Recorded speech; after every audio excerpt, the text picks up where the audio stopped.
Your weakness gives you a ministry. Your weakness makes you more dependent on God.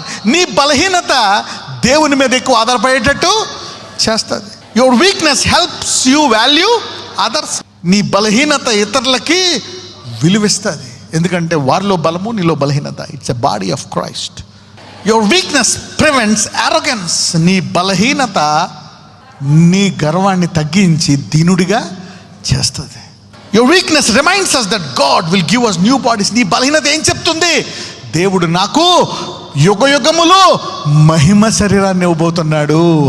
Your weakness reminds that we deserve wrath but we receive grace.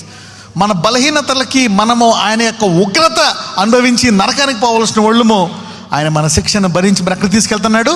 పరలోకానికి తీసుకెళ్తున్నాడు.